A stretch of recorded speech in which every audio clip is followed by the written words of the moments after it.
Welcome to Diagnosing Dx, the podcast giving diagnostics the platform it deserves. While therapeutics and devices often take centre stage, diagnostics is the engine driving precision medicine. I'm your host, David Philby, and each week we spotlight the innovators, breakthroughs, and real-world challenges shaping the future of DX. In this episode of Diagnosing DX, I'm joined by Garreth Hippe, Chief Commercial Officer at GenomOncology.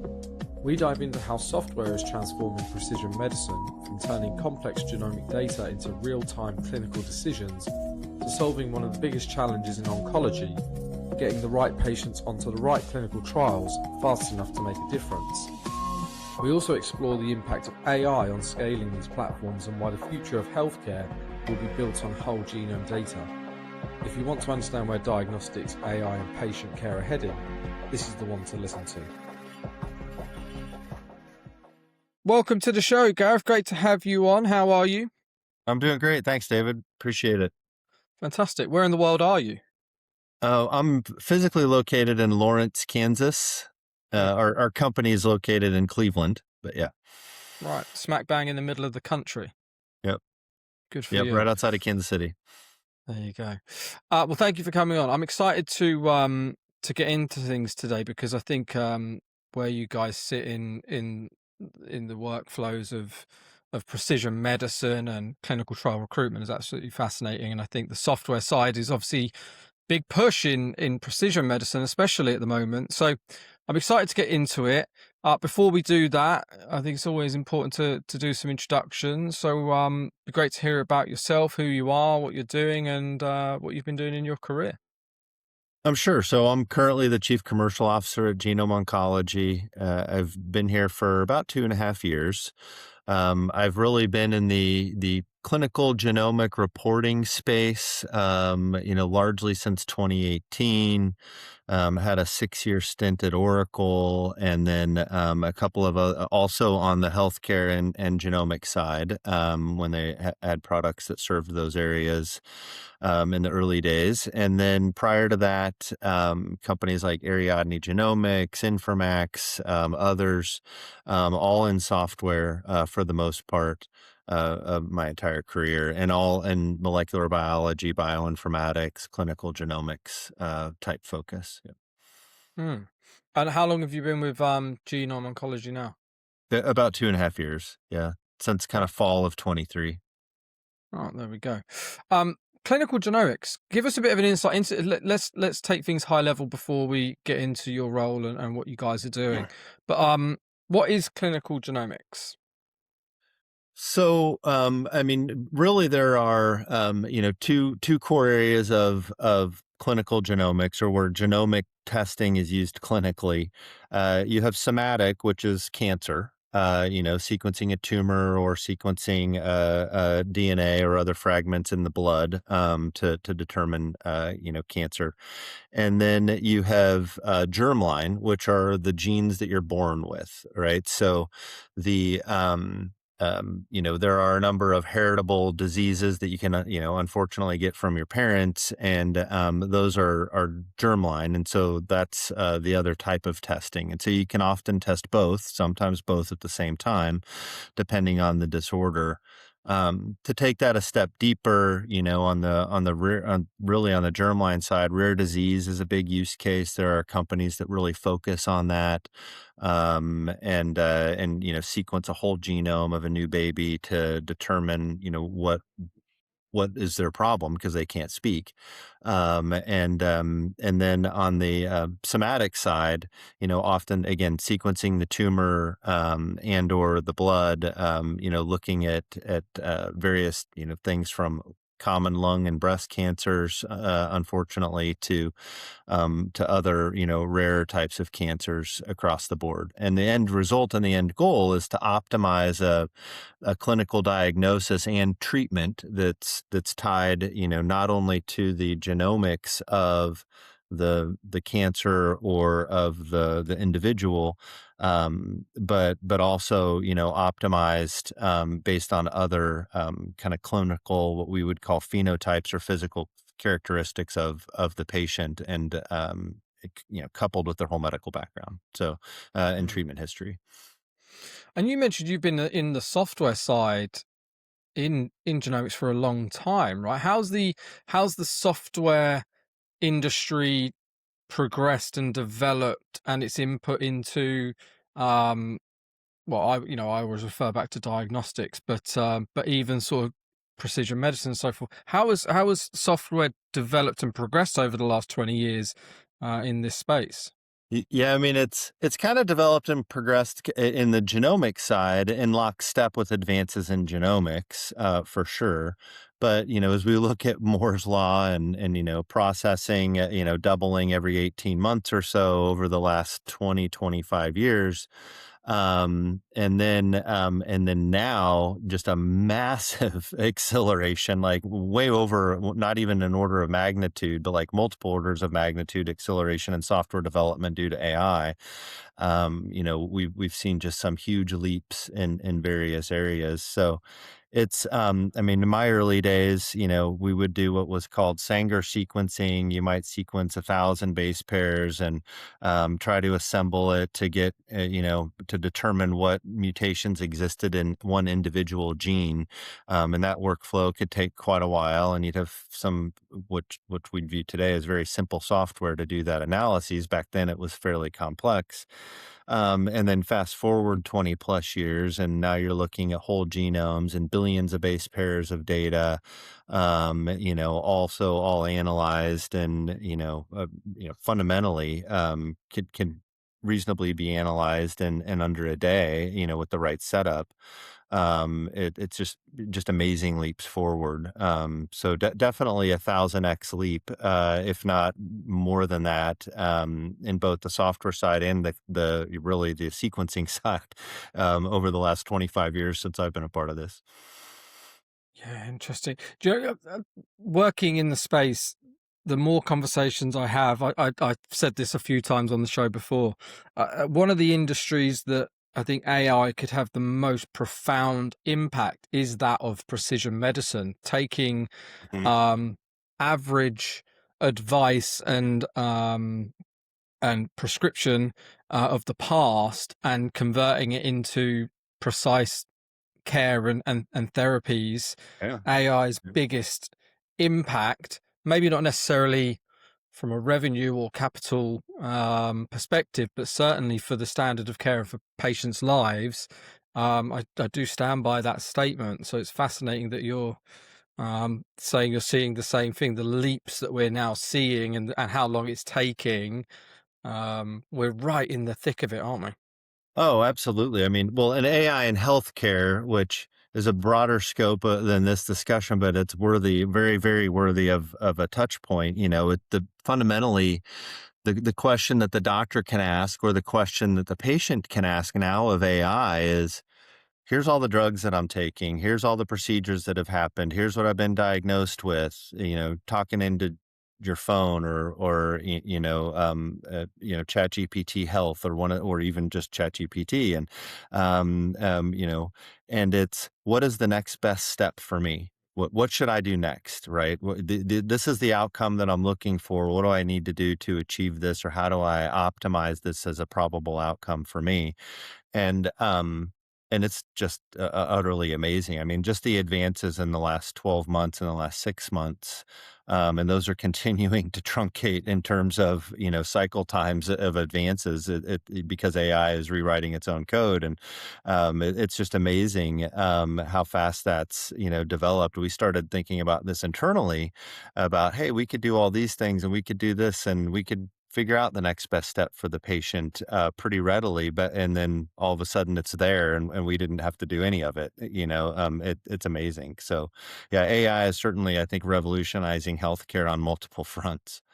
Yeah, awesome. So I think that's a really nice point to go. Who are Genome Oncology and what are you guys doing? Oh, sure. So we are a software company, built from the ground up as a software company. We were founded around 2012, and the primary focus at the time, next gen sequencing or NGS sequencing was just really starting to come into its own. Costs were still very high, had limited clinical use, but it was starting to be used more clinically, especially in oncology, sequencing tumors. And so our very first software product was our pathology workbench software that fundamentally takes the output of an NGS sequencing run and generates a clinical report that then provides tiered recommendations to the clinician on how they might consider treating the patient. So you have your FDA drug labels as kind of a tier one. You might have off-label or other possible therapies or even guidelines as tier two, and on down the list. And then we also include a section of matching to clinical trials, so matching the patient to relevant trials that their clinician might see fit, depending on where they are in their journey. And so again, we're focused on that area, looking at both somatic and germline genomic analyses. And then we also are really focused in, I'd say, one or two other areas. The other primary area is certainly clinical trial optimization, clinical trial matching. So matching these patients to relevant trials, like I just mentioned, but also working with large cancer centers and medical centers that have all these trials available that they actually generate revenue for internally, and then matching their patient population back to those trials so that they can notify a clinician or oncologist immediately if a patient were to qualify for a local trial, and at least create that awareness. And so those are our two biggest use cases. We've done other things utilizing optical character recognition and AI and natural language processing to pull static PDFs and images and extract information and populate it into basically a clinical omics data warehouse for downstream use, analytics and other types of use cases. So we have a broad kind of suite of products, but those are our two primary use cases that we are, focus on achieving with our clients today. Yeah, interesting. So you're right at that intersection of where precision medicine has come, but is also going, right? So, could you give me a bit of an overview of where you sit in the market and against the competition and different types of products, and also, where are you in the workflows for a patient and how it would work for? Yeah, so a lot there. In a simplified way, where we are in the market on really within our software, we're supporting in-house institutions and in-house labs for the most part. So our primary customers, for example, are large reference labs. We did a great presentation with LabCorp last fall at a major conference as an example. Major cancer centers, academic medical centers, community oncology centers, and a little bit on the pharma side, more on research that are leveraging us as well. And so those are the areas that, in terms of, I guess, companies or organizations that we support with our products. And then there are also other send out testing labs that we support. And so from a competitor standpoint or indirect competitor standpoint, say an oncologist orders a genomic test, they can often order it from an in-house lab or a reference lab or other, what I would say more premier send-out labs that could be, along the lines of like a Tempus, a Caris, a Guardant, a Foundation Medicine, Myriad, et cetera, some of which could use our products, but are also indirect competitors to many of the in-house labs that use our products. So it's a kind of a complicated, industry, the way that it all works and where we fit in to support a wide variety of use cases. And then there are some other software companies that are out there. I won't go into their names. I've worked for some in the past and had opportunities to be at others. But I came to GenomOncology, really because of the unique ways we've solved these problems over time in the marketplace. Yeah. Hmm. And so with the product, it's actually a product that's been around for quite a while. But to go back to the mention of how AI has accelerated leaps and bounds, the progress of software. How big of an impact has it had on genome oncology, and has it completely revolutionized what you guys do and how you do it, or has it been an accelerant, but actually the product hasn't necessarily changed too much from what it was sort of, 5-10 years ago, in case, what we've seen amongst regular people in AI over the last few Sure. years? Yeah, no, that's a great question. I mean, so I think, as we go back a year or two, it's certainly been augmented and it's helped to kind of accelerate, pointed development. Um, but some of the latest releases of Claude Code, for example, have been just phenomenal, and really game changers. I mean, we have some really bright minds on the software side at our company, that have been here for a long time, and they've been able to, for example, um, maintain a list of 10 or 20 different tasks that Claude might be working on.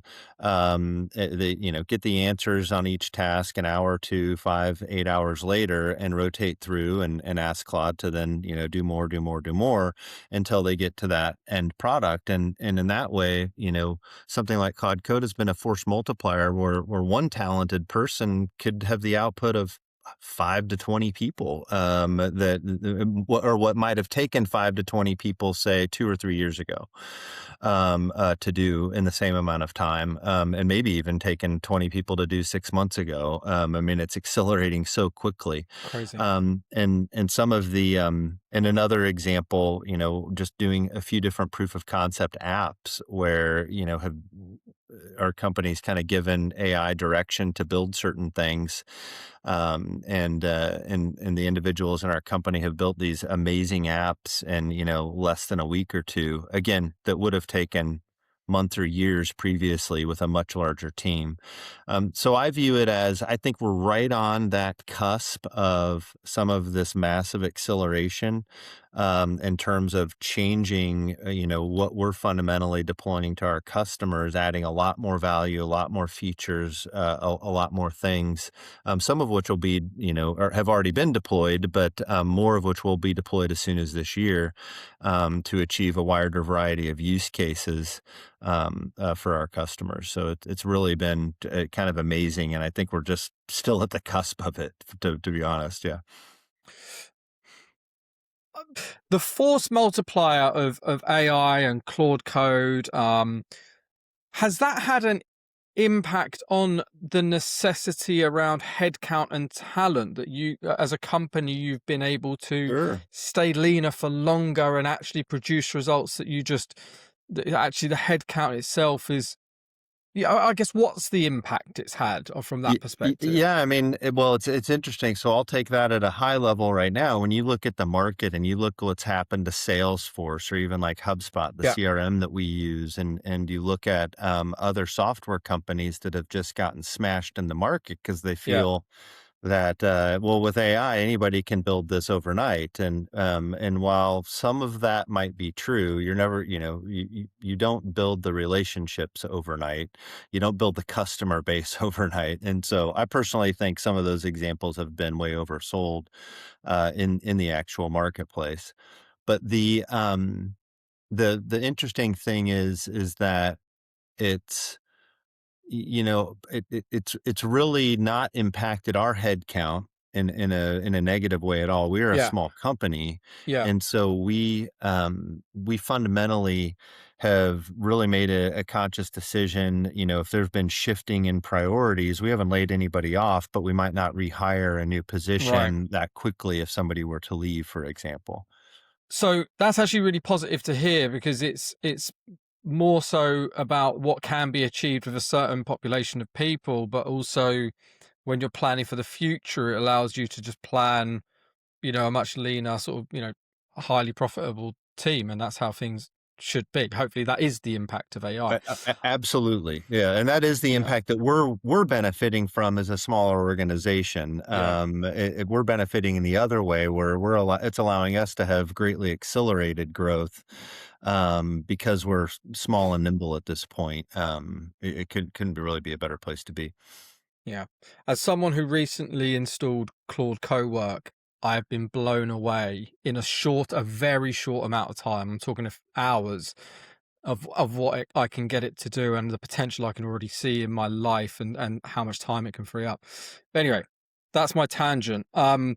So let's talk more about the problem that you guys are actually solving. So what's the problem that you guys have seen and how you guys are going to bring something much better? Where is it the efficiency, workflows, the patient experience? What's the actual problem we're Yeah, improving? I mean, so I'll elaborate in the two primary areas that I kind of alluded to at the beginning. There's problems around the need for clinical genomic reporting, and there are continued problems around optimizing patients accruing in clinical trials or identifying those patients for trials. And so Right. those are the two primary areas that that we address. And so on the clinical genomic reporting side, the problem is when, labs send out, it's a longer turnaround time. They're kind of losing money by sending out to, other third party organizations.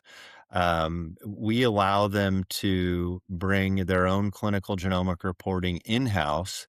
We allow them to, we integrate directly with an EHR, for example, in many instances, so that the order comes in from the EHR, it gets fulfilled by the lab, and all the data, the discrete data and the actual clinical report get immediately delivered back into the EHR and to the oncologist. So it reduces, turnaround time, it increases automation, reduces manual errors.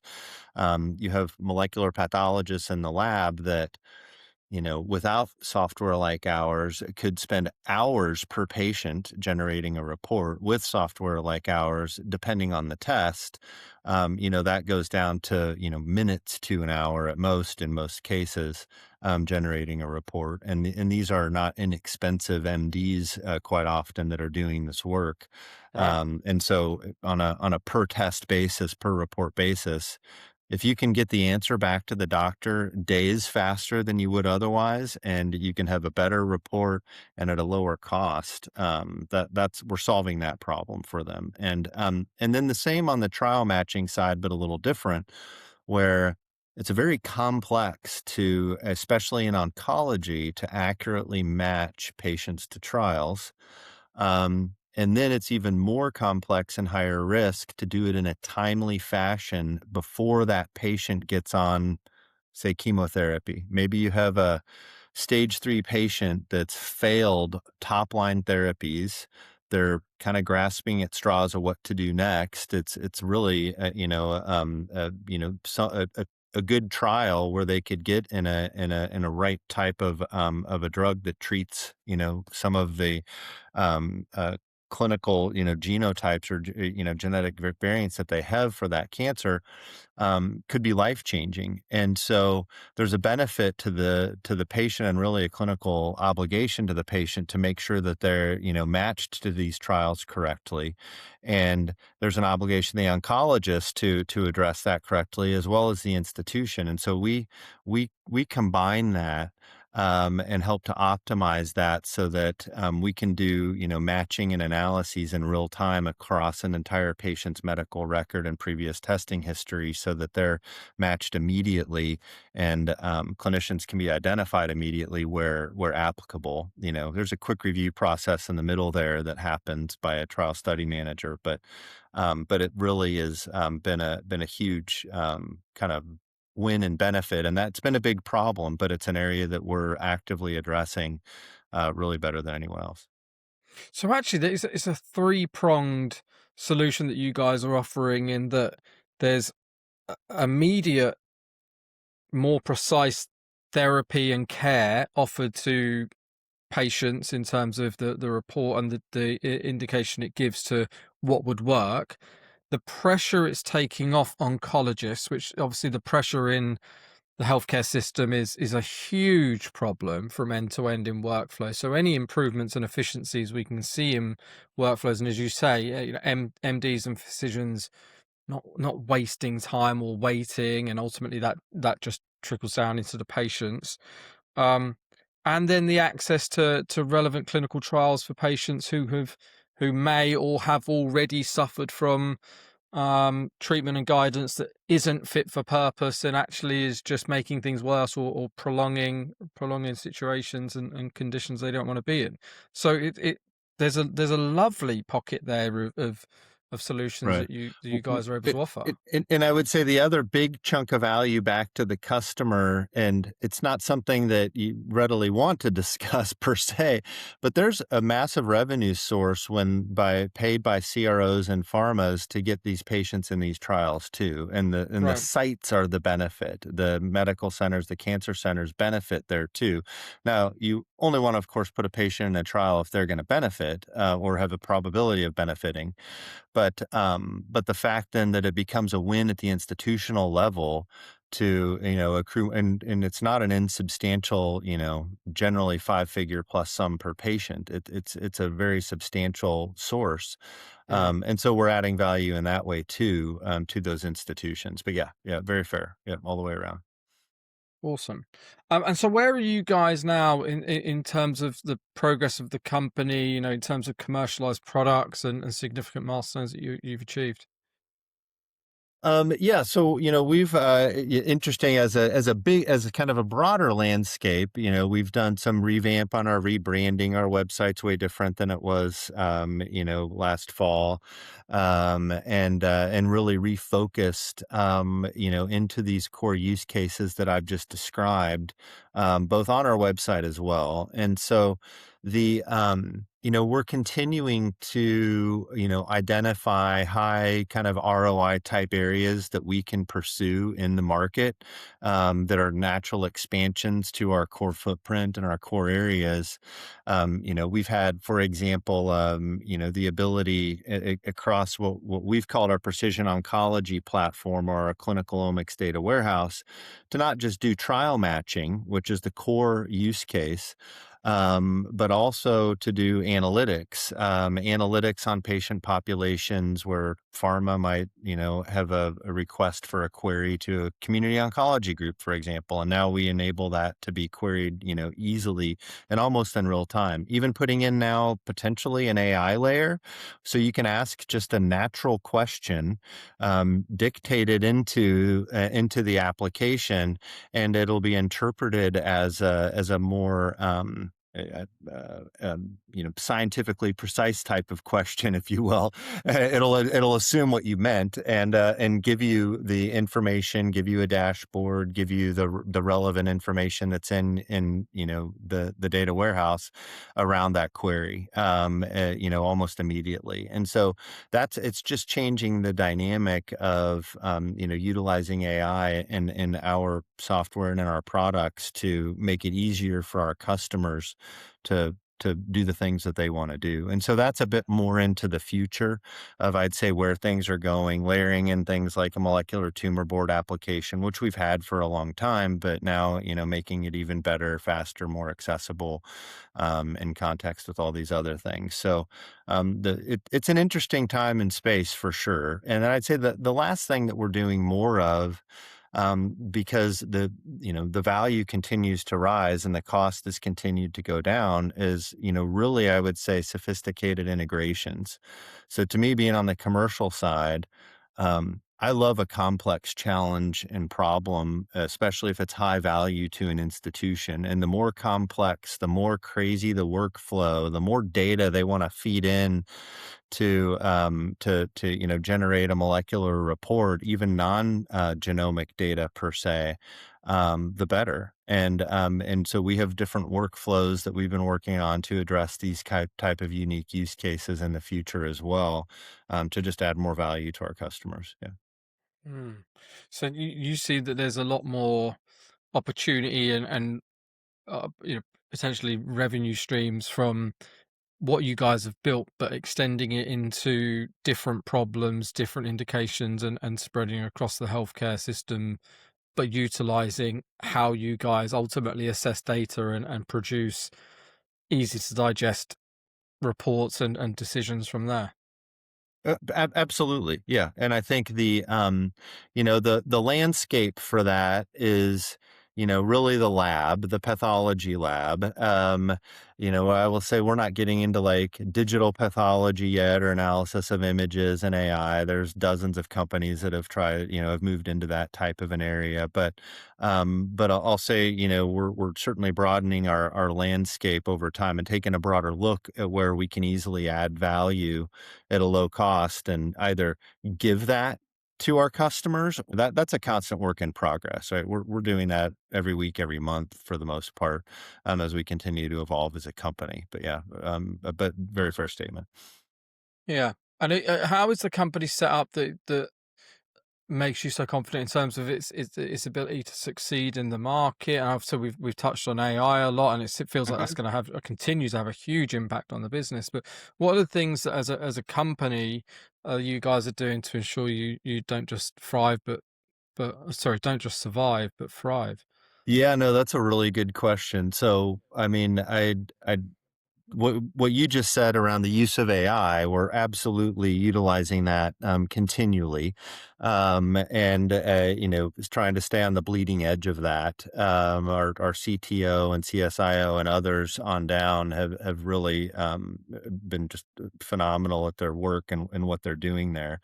Um, the other interesting thing is, when we were founded as a company, and this goes back to to our CTO and others, the platform that we built for clinical genomics was built by non-genomic scientists, built by nobody that had a background in bioinformatics, and so which is extraordinarily unique. When I look at all our competitors, including companies I've worked for previously, all of the architects of those solutions back to the early NGS days in 2012, 2014, 2018, when numerous companies have spun up in the space, were all built by bioinformatics, people with programming background that had in-depth knowledge of genomics. But what they failed to recognize was the narrowness of the platform at the time, the inability to actually go out and hit other unknown use cases.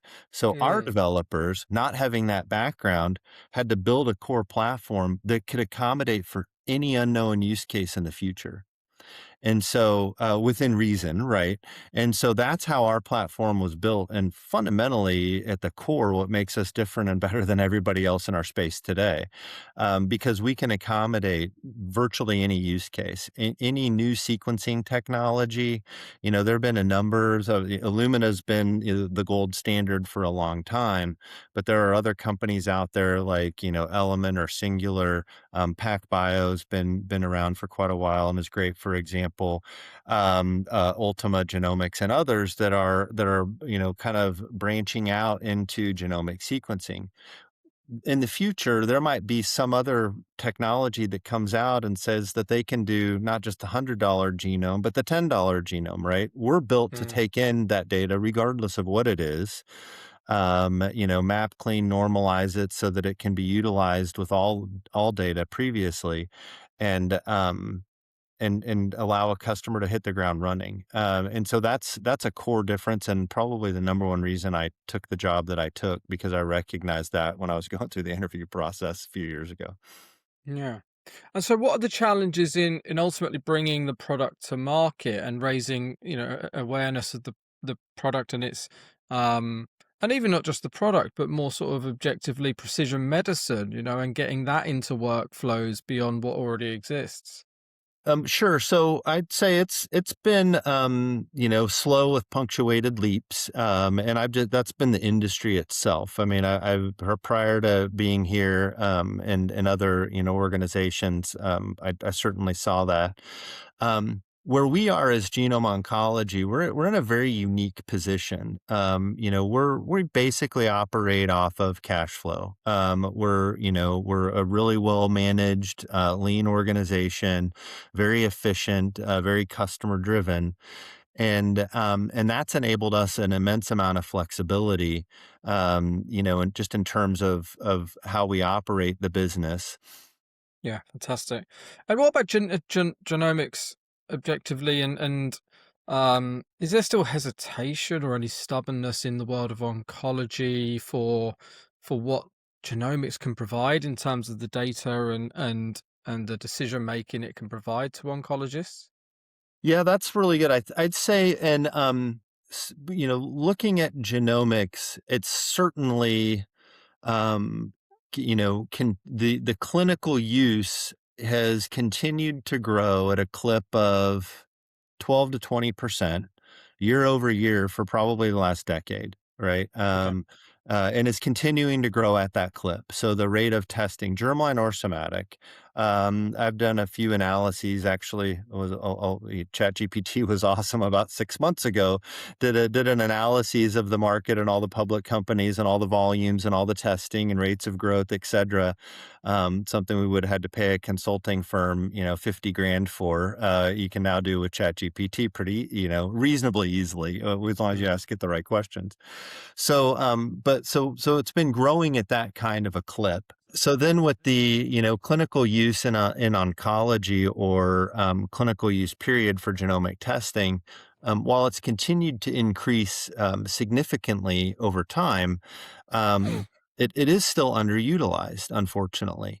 There are on the hereditary cancer side, even though that has continued to grow, where you might have 100+ gene hereditary cancer panel that a physician can order or a patient, could potentially get themselves.